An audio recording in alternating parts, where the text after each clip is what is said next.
सास ने दिया अमीर और गरीब बहू को नेग। कितना सुंदर लग रहा है ना ये कुंदन का हार। काश ये मेरे पास होता तो मैं इसे पहनकर और भी सुंदर लगती, लेकिन शायद ये नेक मेरे नसीब में नहीं था। ये तुम मेरे नेकलेस के साथ क्या कर रही हो? इसे चुराने आई थी ना? जब से आई हूँ देख रही हूँ तुम्हारी नजर इसी पर ही टिकी है। देखो मेरी चीजों से दूर रहो, समझी तुम? ना शक्ल ना सूरत, हाथ में ले लिया कुंदन का हार। नहीं दीदी, मैं आपकी नेक को चोरी करने का सोच भी नहीं सकती हूँ। बकवास बंद करो अपनी और निकलो मेरे कमरे से, चोर कहेंगी। मुझे अच्छे से पता है तुम्हें अच्छा नेक नहीं दिया सासू माँ ने, इसीलिए तुम मेरे नेक को चुराना चाहती थी। ये कहकर लक्षिता उसका हाथ पकड़कर कमरे से निकाल देती है। आखिर क्यों वो महंगा हार गरीब से दिखने वाली फाल्गुनी के हाथ में था? क्या वो सच में चोरी करने आई थी? और सास ने गरीब बहू को कैसा नेक दिया था? जानने के लिए कहानी में कुछ समय पीछे चलते हैं, जहां संगीता की दो बहू लक्षिता और फाल्गुनी घर में एक साथ गृह प्रवेश करती हैं। एक तरफ लक्षिता दहेज में ढेर सारा इलेक्ट्रॉनिक फर्नीचर का सामान लेकर आती है, वहीं दूसरी तरफ फाल्गुनी के पास कोई सामान नहीं होता सिवाय उसके बैग के। और संगीता अमीर बहू पर ज्यादा फूल गिराकर गृह प्रवेश करती है और गरीब बहू पर एक दो फूल बरसाकर। ये फाल्गुनी बहू, शक्ल क्या देख रही है? तेरे पैर छूकर तुझे अंदर लेकर आऊंगी क्या? अंदर आ जा अब। जी माँ जी। अरे लक्षिता मेरी प्यारी बहू आ गई। बहू तेरा तो लहंगा भी बहुत सुंदर है। माँ जी सुंदर क्यों नहीं लगेगा? आखिर पूरे 2.5 लाख का लहंगा है। आसान बात है क्या इतना महंगा लहंगा पहनना? अच्छा मेरे दहेज में जो चीज आई है इनमें से आपने कुछ चीज तो देखी नहीं होगी ना? और ये गरीब देवरानी तो कुछ लेकर नहीं आई है। हाँ वो तो है बहू। इतनी गरीब जो हो, देखोगी भी कैसे आप? ये पागल औरत कैसे बहू की हाँ में हाँ मिला रही है? वो इसका मजाक उड़ा रही है। बहू इसके घर में कोई दहेज देने वाला होगा तब तो दहेज लेकर आएगी ना। माँ बाप को तो खा गई है और रिश्तेदारों ने पाल पोस कर शादी की है, अब वो थोड़ी ना दहेज देंगे। ऊपर से इसके माँ बाप भी पैसे छोड़कर नहीं गए। ये सुन फाल्गुनी की आंखों में आंसू आ जाते हैं। बच्चों तुम जाओ आराम कर लो, ये भी पता नहीं कौन कौन सी बातें लेकर बैठ जाती है। फिर बहू बेटे अपने कमरे में आराम करने चले जाते हैं। अगले दिन दोनों बहू अपनी पहली रसोई का खाना बनाती हैं। आज बना रही हूँ खाना क्योंकि पहली रसोई है, इसके बाद मैं कोई खाना बनाने नहीं बैठूंगी। वैसे गरीब देवरानी तुम खाने में क्या बना रही हो? घर से कुछ सीख कर आई हो क्या? जी जेठानी जी, मामा मामी के पास रही थी तो वहाँ पर खाना बनाना सीखा है। कुछ देर में दोनों बहू अपना खाना बनाकर घर वालों को खिलाती हैं, जिसे खाकर सास ससुर खुश हो जाते हैं। लेकिन जानबूझकर संगीता गरीब बहू के खाने में कमी निकालती है। अरे ये क्या बकवास खाना बनाया है? छोले की सब्जी में इतना तेल, मेरा तो देख कर ही जी भर गया। मुझे नहीं खाना ये सब। कोई बात नहीं माँ जी, आप मीठा खा लीजिए, मैंने बादाम का हलवा बनाया है। हाँ खा लूंगी मैं, ज्यादा सिखा मत। माँ एकदम बढ़िया छोले बने हैं और बादाम का हलवा भी अच्छा है। खाओ खाओ, आप सब खाओ। यही तो बेटा मैं भी कह रहा हूँ, बहू ने बहुत अच्छा खाना बनाया है और मेरी तरफ से तुम दोनों का नेक ये रहा। वाह पापा जी, ये चांदी की पायल बहुत अच्छी है। लेकिन मुझे ये चांदी की पायल बिल्कुल पसंद नहीं है। मेरा भी कोई स्टैंडर्ड है पापा जी, मैं ये सब चीज थोड़ी ना पहनूंगी पुराने जमाने की। लेकिन आपने मुझे नेक दिया है तो मैं रख ही लेती हूँ। कोई बात नहीं बहू, तू मेरे पास आ, मैंने तेरे लिए बहुत अच्छा नेक लेकर रखा है, जिसे देख तेरा दिल गार्डन गार्डन हो जाएगा। सच माँ जी? तभी संगीता अपनी अमीर बहू को हीरे कुंदन का हार देती है और सोने का सिक्का। कैसा लगा बहू? वाह माँ जी, ये बहुत सुंदर है। ये नेक मुझे बहुत ज्यादा पसंद आया। अच्छी बात है, बड़ी बहू को तुम्हारा नेक पसंद आया, छोटी बहू को भी नेक दे दो। इस गरीब बहू को भी देना पड़ेगा क्या? दहेज में तो कुछ लेकर नहीं आई, उल्टा लुटा दो इसको नेक देकर। यही सही है। इधर आ, पकड़ अपना चांदी का सिक्का और 101 रुपए का शगुन। यही बहुत है तेरे लिए नेक में, क्योंकि तेरे से इतनी कीमती हार संभाले थोड़ी जाएंगे। माँ जी ये नेक तो आपका आशीर्वाद है, जिसे मैं हमेशा अपने पास रखूंगी। मुझे और कुछ भी नहीं चाहिए। आप मुझे 1 रुपए का शगुन भी देती, मेरे लिए वही बहुत होता। देखा बहू के विचार कितने अच्छे हैं, कितनी सादी है, उतनी ही सादगी भरी है। अरे आप तो चुप रहो, उसको कम नेक दिया है, महान बनकर तो दिखाएगी ही। या पापा जी मम्मी जी इज राइट। घर के बाकी लोग भी दोनों को पहली रसोई का नेक दे देते हैं। लक्षिता अपने नेक के हार को कमरे में यूं ही रख देती है, जिससे हार जमीन पर गिर जाता है और फोन आने पर सहेली से बात करते करते कमरे से बाहर चली जाती है। इस वक्त गरीब देवरानी जेठानी के कमरे से गुजरती है तो उसके नेक को हाथ में ले लेती है। कितना सुंदर हार है ये। दीदी ने इस नेक को ऐसे ही गिरा दिया, मैं अंदर रख देती हूँ, बहुत कीमती जो है।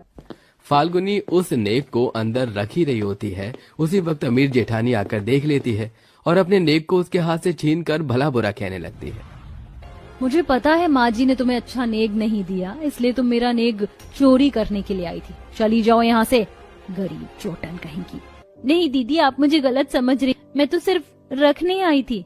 अपने बहाने अपने पास रखो, समझी, वरना घर में शोर करके सबको बता दूंगी कि तुम मेरे नेक के हार को चोरी करने वाली थी। फाल्गुनी रोते हुए वहां से चली जाती है और लक्षिता सास को गरीब बहू के खिलाफ भड़का देती है। ऐसे ही दिन गुजरते हैं। संगीता और लक्षिता उसके साथ बहुत टॉर्चर करते हैं। कभी उसके बनाए खाने में कमी निकालते थे, कभी उसके झाड़ू पोछे या साफ किए कपड़ों को गंदा कर दिया करते थे। साथ ही बात बात पर उसे अनाथ और गरीबी के ताने दिए जाते थे। और कुछ ही समय में दोनों बहू एक साथ गर्भवती हो जाती हैं। जहां संगीता अमीर गरीब बहू में भेदभाव करके अमीर बहू का बहुत अच्छे से ख्याल रखती है, उसे केसर का दूध देती है। ले बहू, इसे पी ले, तेरा बच्चा गोरा चिट्टा तंदुरुस्त पैदा होगा। और माँ जी, मेरे बच्चे के लिए ये दूध नहीं है। आप मुझसे नाराज है ना? अपने पोते से तो नहीं? तेरी ऐसी चिकनी चुपड़ी बातों में मैं नहीं आने वाली। कोई दूध नहीं है तेरे लिए, जा। ये सुनकर फाल्गुनी की आंखों में आंसू आ जाते हैं, पर ससुर उसका बहुत ख्याल रखता है, क्योंकि वो अपनी पत्नी को जानता है कि लालच के आगे उसे कुछ दिखाई नहीं देता। ऐसे बहू के 8वें महीने में गोद भराई की रस्म की जाती है, जहां सास अपनी अमीर बहू को बहुत अच्छा नेक देती है। ये देखो, सब आंखें फाड़ कर देख लो, मैं अपनी अमीर बहू को 50,000 की गड्डियां ही गड्डियां चढ़ा रही हूँ, साथ में सोने के 2 तोले जेवर। ऐसा नेक आज तक किसी सास ने किसी बहू को नहीं दिया होगा। वाह माँ जी, अरे वाह संगीता, तूने तो साबित कर दिया तू अपनी अमीर बहू की ही सास है। हाँ ये तो है, लेकिन अपनी दूसरी बहू को क्या दे रही हो जब बड़ी बहू को इतना सब दिया है तो? अरे तुम सबको पता नहीं क्या, वो गरीब घर से आई है, मुझे तो पसंद भी नहीं है, फिर भी नेक देना है तो नेक की रस्म तो कर ही देती हूँ। ये ले बहू तेरा नेक, ये साड़ी और हार। पैसे का शगुन तो दिया ही नहीं, तू कह रही थी ना 1 रुपए बहुत है, ये ले तेरे 1 रुपए का नेक। हाँ माँ जी, ये इसी के लायक है। बताओ, अमीर बहू को इतना सब कुछ और गरीब बहू को सिर्फ 1 साड़ी और एक और मामूली सा सोने का हार। अरे नहीं चाची जी, मेरी माँ जी के बारे में आप ऐसा कुछ भी मत कहिए। वो मुझे जो भी देती है मैं सब कुछ प्यार से रख लेती हूँ, क्योंकि वो उनका आशीर्वाद है। छोटी बहू की बात से लगता है कि उसे इन सब चीज का मोह ही नहीं है। मुझे प्यास लग रही है, मैं आती हूँ। एक तरफ संगीता पानी पीने जाती है, दूसरी तरफ लक्षिता भी अपने नेक के पैसों को रखने जाती है, पर उससे पहले सास उसके कमरे में खुली अलमारी को देख बंद करती है। ये बड़ी बहू भी ना, अगर कुछ सामान चोरी हो जाए तो अच्छा हुआ, मैंने अलमारी बंद कर दी। माँ जी, आप मेरी अलमारी से क्या निकालने की कोशिश कर रही थी? और यहाँ पर मेरा कुंदन का हार था जो आपने मुझे दिया था, कहाँ है वो? चोरी कर लिया ना आपने? बताइए कहाँ चला गया? अभी तो यहीं रखा था। बहू तो कुछ भी बोल रही है, मैं क्यों लूंगी? क्या पता आपने दिखावा करके नेक में दिया हो और अब आप वापस लेना चाहती हो। वैसे भी आप एक नंबर की लालची किस्म की हो। ये तो मेरे दहेज आने के टाइम पर ही देख लिया था मैंने। उसी वक्त कमरे में छोटी बहू और राजेश अरविंद आ जाते हैं। दीदी, जैसे आपने मुझे गलत समझा था, ऐसे माँ जी को गलत समझ रही हैं आप। बोलने से पहले कुछ भी नहीं सोचती। माँ जी भला क्यों चोरी करेंगी? तुम चुप रहो, तुमसे किसी ने पूछा? चोरनी नंबर 2। Lakshita, behave yourself. कभी तुम फाल्गुनी को कुछ कह रही हो और अब तुम माँ को बोल रही हो। तुम्हारे गहने मैंने अंदर रख दिए थे जो तुम यूं खुले में छोड़कर चली गई थी। वो तो अच्छा हुआ किसी रिश्तेदार ने नहीं देखा, मैंने देखा। सुन लिया ना बहू तूने, मेरी ही गलती है। मैं जिस बहू को आज तक सर पर चढ़ा रही थी उसने ही मेरे साथ ऐसा कर दिया, और जिसकी मैं शक्ल देखना भी नहीं पसंद करती थी वो मुझ पर भरोसा कर रही थी। छोटी बहू मुझे माफ कर दे। आज तक मैंने तुझे और तेरे माँ बाप के बारे में बहुत बोला है, पर आज तुझे गोद भराई की रस्म में मैं दोबारा नेक दूंगी और सबसे अच्छा नेक दूंगी। माँ जी, आपने इतना कह दिया, मेरे लिए यही बहुत है। नहीं बहू, तू आज मुझे करने दे, तेरे लिए मैंने कुछ नहीं किया। ये कहकर सास गरीब बहू को सबके सामने 9 लाख का पुश्तैनी हार देती है और लाख रुपए की गड्डी से नजर उतारकर किन्नरों को बांट देती है। इससे गरीब बहू को अच्छा नेक के साथ ससुराल में मान सम्मान मिल जाता है और बड़ी बहू को भी अपनी गलती का एहसास होता है, जिसके बाद वो सब खुशी खुशी रहने लगते हैं। तुम कहना क्या चाहती हो? क्या मैं कोई काम नहीं करती हूँ? ठंड में कपड़े धोना बर्तन धोने जितना आसान काम थोड़ी ना है। तुम तो 2 दिन में एक बार कपड़े धोती हो, लेकिन मैं तो तीनों वक्त ढेर सारे बर्तन धोती हूँ। ठंड में बैठकर ठंडी हवाओं के बीच ठंडे पानी में ढेर सारे कपड़े धोना बर्तन धोने से तो कहीं ज्यादा मुश्किल है। तुम्हारी तरह नहीं कि रसोई में हीटर लगाकर बर्तन धो। दोनों देवरानी जेठानी एक दूसरे से लड़कर मुंह बनाकर बैठ जाती हैं। आखिरकार क्यों इन दोनों में ठंड में बर्तन और कपड़े धोने को लेकर इस तरह बहस छिड़ रही थी? तो आइए कहानी में जानते हैं। मेरे ससुराल में तो 8-9 लोग ही हैं, लेकिन फिर भी पहली रसोई के लिए कितनी घबराहट हो रही है। भगवान जी, बस मेरा खाना सभी को पसंद आ जाए। अलका पहली रसोई की तैयारी कर ही रही होती है कि तभी रसोई में कनिका आती है। अरे जेठानी जी, आप यहाँ? कुछ चाहिए क्या? आज तुम्हारी पहली रसोई की रस्म है ना, इसलिए मैं तुम्हारी मदद करने के लिए आई हूँ।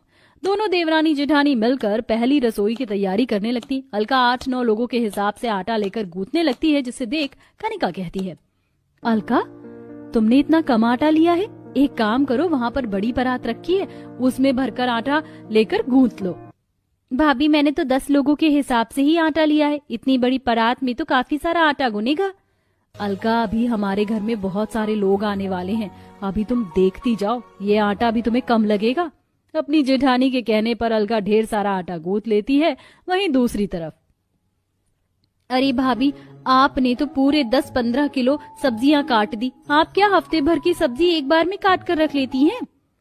अभी तुम देखती जाओ कि कितना सारा खाना बनने वाला है। ये तो बस शुरुआत है।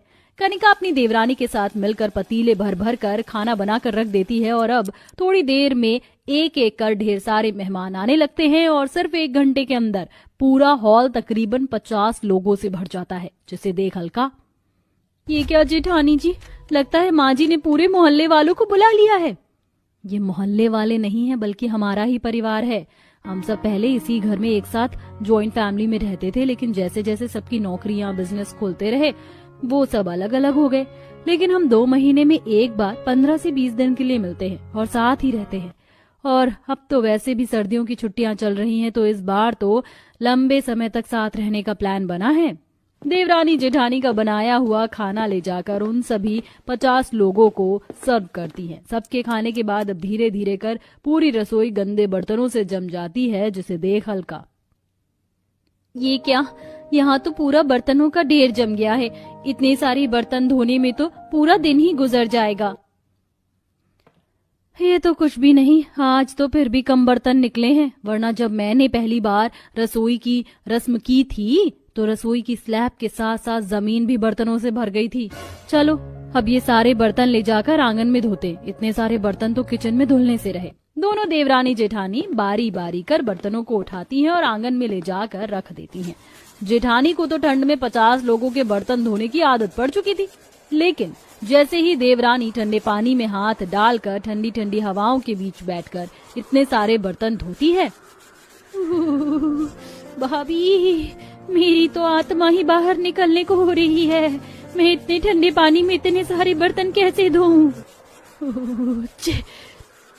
तुम्हें तो बस ठंड लग रही है, मुझे तो जुकाम भी हो गया है। आज दोनों देवरानी जेठानी जैसे तैसे कर ठंड में बर्तन धो लेती हैं। हम लोग कपड़े धोने के लिए जा रहे थे, जिसको कपड़े देने हैं वो दे दीजिए। बहू, मुझे अपने कपड़े देने थे, मैं अभी लेकर आता हूँ। मेरी ये 3 साड़ियां हैं, इन्हें भी धो देना, और हाँ, ये रेड वाली अच्छे से धोना, उस पर चाय का दाग लगा हुआ है।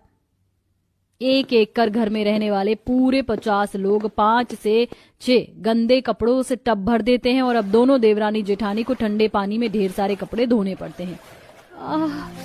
मेरा हाथ, भाभी देखो ना, मेरे हाथ कैसे लाल हो गए हैं और उंगलियों के पास तो छाले भी हो गए हैं। तुम तो 2 दिन में इतनी परेशान हो गई, मैं तो इतने सालों से इन 50 लोगों के गंदे बर्तन और कपड़े धो रही हूँ, उसका क्या? कनिका को हमेशा से ही लगता था कि जब उसकी देवरानी आएगी तो शायद उसका काम कम हो जाएगा, लेकिन देवरानी के आने के बावजूद इन लोगों के काम में कोई बदलाव नहीं आता। रोज रोज ठंड में 50 लोगों के बर्तन और कपड़े धोए जाते थे। अब दोनों ही बहू की हालत खराब हो जाती है। अब बहुत हुआ। अब मैं इतनी ठंड में इन 50 लोगों के कपड़े और बर्तन नहीं धो सकती। अब तो मैं माँ जी से बात करने ही जा रही हूँ। अब तो इस घर में एक डिश वॉशर और वॉशिंग मशीन आकर ही रहेगी। हाँ कर लो, तुम्हें क्या लगता है मैंने कभी बात नहीं की इस बारे में?